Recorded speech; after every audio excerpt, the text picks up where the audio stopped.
I'm Toyin Inoji Odutola, and this is a countervailing theory. To countervail is to offset the effect of something by introducing another thing of equal force to counter it. It's an interesting framework for looking at the dynamics of power. I also think it works well for histories. Power derives much of its strength from the stories we tell, so the activity of myth making can be a means to help you ask difficult questions. What you'll experience in the Curve Gallery at the Barbican is a story told through multiple viewpoints: geological, philosophical, and material.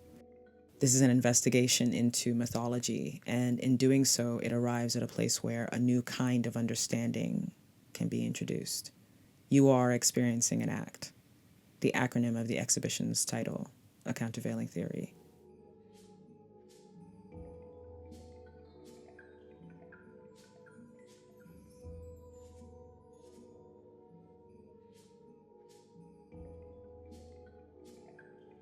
It's a theory I developed over the course of a year. Creating this new commission felt like I rolled a scroll of paper in front of me, began to draw a line, and just let it arrive. A drawn document on multiple scales along the curved walls of the gallery. I kept saying to myself, I need to know where this leads, but that resulted in rash decisions I would later regret.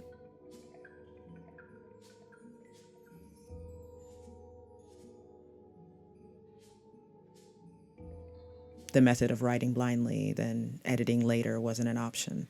I had to contend with the story as it happened, adjusting to every choice in order to keep moving.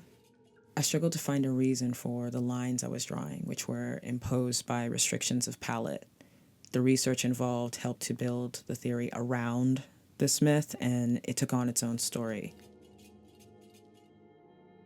The proclivities of mark making, how I kept returning to the same forms, the same tones, the same landscapes, gave me structure and license to understand why this was happening. On one side, I was freewheeling, and on the other side, it was all mining, the essence of countervailing. This activity constructed a myth of an ancient people who could have lived in the region called Jos Plateau in central Nigeria, a land I'd never visited, yet the moment I could name it, I felt an intimate connection.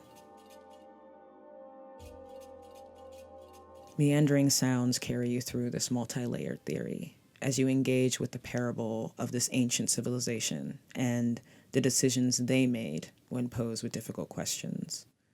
Peter Ajayi's immersive composition tracks your movements to echo the chapters whenever you cross them.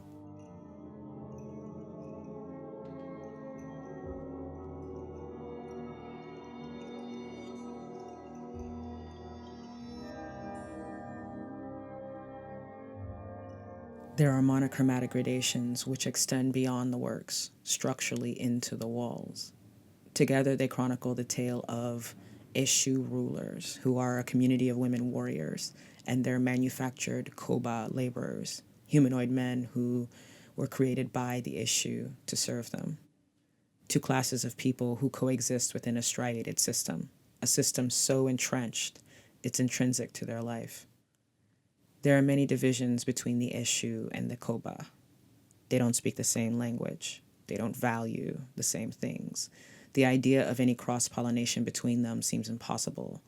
However, Akanke, an Eshu, and Aldo, a Koba, cross forbidden paths to develop a profound friendship, which fundamentally disrupts the system. Every step you take in this exhibition poses a series of questions. You have no other option but to travel forward with Akanke and Aldo. Just like them, you can't retrace your steps.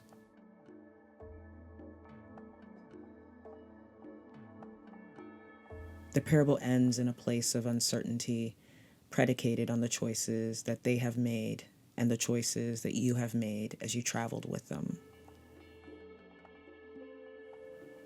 You will arrive at a pillar at the end. I hope you take your time with it. Thank you for navigating through this with me.